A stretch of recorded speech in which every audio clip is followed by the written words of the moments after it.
सुप्रभात बच्चों। बच्चों, इस चित्र को देखकर आपको क्या लग रहा है? ये किसका चित्र है? इससे क्या पता चलता है आपको? देख रहे हो ना, चारों तरफ धुआं ही धुआं दिखाई दे रहा है। इन तीनों चित्रों में देख रहे हो आप, ये देखो फैक्ट्री से धुआं निकल रहा है, तो इंसान को सांस लेने के लिए कितनी तकलीफ हो रही है। और जो कूड़ा कचरा है उसको जला रहे हैं, जिसके कारण भी क्या है, वायु प्रदूषण हो रहा है। तो इन कारणों के वजह से क्या है, ये वायु प्रदूषण हो रहा है। आज हम जानेंगे वायु प्रदूषण यानी क्या, किसे कहते हैं। इस धरती पर जीवित रहने के लिए क्या है, वायु का होना अनिवार्य है। इस पृथ्वी पर जीवित हर प्राणी के लिए क्या है, वायु आवश्यक है। वायु के माध्यम से हम क्या करते हैं, सांस लेते हैं और कह सकते हैं कि यह हमारे जीवन का आधार है। लेकिन क्या होगा जब वातावरण में मौजूद हवा में विभिन्न प्रकार के जहरीले गैस, धूल, कण आदि मिल जाए? इसका जवाब हम इस आंकड़े से मिलाते हैं कि भारत में हर साल लगभग 13 लाख मौत के कारण वायु प्रदूषण होता है। अब आप अंदाज लगा सकते हैं कि वायु प्रदूषण मानव जीवन एवं समस्त धरती पर जीवित प्राणियों के लिए कितना घातक साबित हो रहा है। वातावरण में बढ़ते प्रदूषण का कारण बढ़ती आबादी और आधुनिक औद्योगिकरण को माना जाता है। प्रदूषण के कारण वनस्पतियां और जीव जंतुओं की संख्या भी क्या है, भारी कमी है ना। इनके ही कारण क्या हुआ है, इनकी संख्या जो भारी कमी वातावरण के असंतुलन पैदा कर रहा है। भारत जैसे देश में जहां घरेलू उपयोग में इस्तेमाल रसायन से लेकर अन्य सामग्रियों के कारण हवा के क्या है, गुणवत्ता की दिन प्रतिदिन क्या है, खराब होती जा रही है। यह मानव शरीर में कई तरह से गंभीर स्वास्थ्य समस्या विकसित कर रहे हैं। तो वायु प्रदूषण के कारण इससे बचने के लिए उपाय और क्या हो सकते हैं, इसके कारण क्या है, ये हम जानेंगे।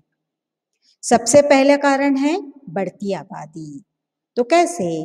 भारत जैसे देश में क्या है, गति से जनसंख्या में क्या है, वृद्धि हो रही है। हम बढ़ते वायु प्रदूषण का एक सबसे बड़ा संकेतक है। इसके पीछे सबसे बड़ा कारण क्या है, प्राकृतिक संसाधनों का अंधाधुंध उपयोग होना है। पहले समस्या शहरों तक की क्या थी, सीमित थी, लेकिन अब यह समस्या क्या है, गांव देहात तक बढ़ रही है। बढ़ती आबादी के कारण क्या हुआ है, औद्योगिकरण में भी क्या है, भारी बढ़ोतरी हुई है। लोगों को रोजगार मुहैया कराने की वजह से क्या, इंडस्ट्री में निकलने वाले जहरीली हवा क्या है, वायु को दूषित कर दिया है। और दूसरा कारण है बच्चों, जैसे आबादी बढ़ गई तो उद्योग भी बढ़ने लगे, बढ़ते उद्योग। तीसरा कारण है संचार के साधन। चौथा कारण है वनों की अंधाधुंध कटाई। और पांचवा कारण है परमाणु परीक्षण। तो बढ़ते उद्योग कैसे, यह कहा जाता है कि वायु प्रदूषण के लिए सबसे बड़ा कारण क्या है, उद्योग है। इससे निकलने वाले धुएं से सबसे ज्यादा क्या है, वायु को प्रदूषित किया जाता है। यह ज्यादातर विकासशील देशों की समस्या है। तो क्यों बच्चों, क्योंकि जैसे जनसंख्या बढ़ने लगती है तो जीवन बिताने के लिए उद्योग की जरूरी है। तो उद्योग के लिए क्या है, बहुत सारे इंडस्ट्री फैक्ट्रियां तैयार की जाती है और वहां पर उस फैक्ट्री से जो निकलने वाला धुआं है वो क्या है, पूरे इस वातावरण में फैल जाता है, जिससे क्या है, हमारा वायु प्रदूषित होता है। तीसरा कारण है संचार के साधन। कैसे? जैसे जनसंख्या बढ़ती है तो उसे क्या है, विभिन्न साधनों की क्या है, आवश्यकता होती है। जैसे इंजनों की, बसों की, वायुयानों की, स्कूटरों की, है ना। तो इन सभी के गाड़ियों के कारण भी क्या है, जो धुआं निकलता है और यह क्या है, फैल जाता है। और इन धुओं को रोकने के लिए क्या है, पेड़ पौधों की बहुत आवश्यकता है। लेकिन क्या कर रहे हैं हम इंसान, अंधाधुंध वनों को काट रहे हैं। हम सब क्या है, अपनी सुख सुविधा के लिए क्या कर रहे हैं, वनों को काट रहे हैं, जिससे क्या है बच्चों, पेड़ पौधे कम हो रहे हैं और हवा में बहुत हवा प्रदूषण के कारण क्या हो रहा है, असंतुलन हो रहा है।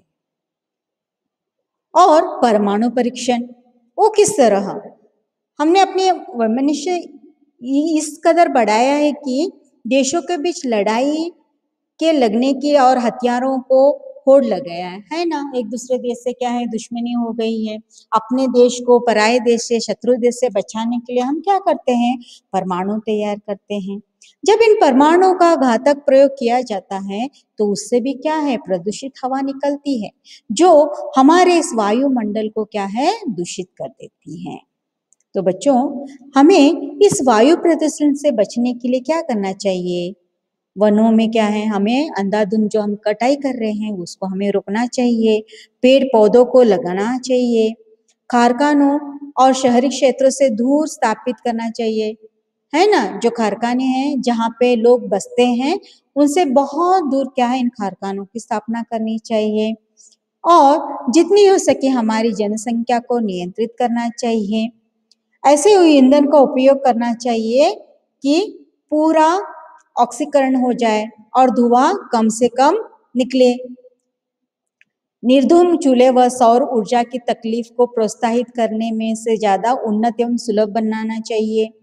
शहरों और नगरों में अवशिष्ट पदार्थों का निष्कासन हेतु क्या करना चाहिए, जगह बढ़ावा देना चाहिए। ये सब कुछ क्या है, हम जैसे इंसानों के हाथ में है। अगर हम इंसान चाहे तो इस प्रदूषण को रोक सकते हैं। इन छोटे छोटी चीजों पे अगर हम ध्यान देंगे तो हमारा जो देश है वो हरा भरा रहेगा। तो बच्चों, आज हम लोगों ने वायु प्रदूषण के बारे में जाना। कल की कक्षा में हम जल प्रदूषण के बारे में जानेंगे।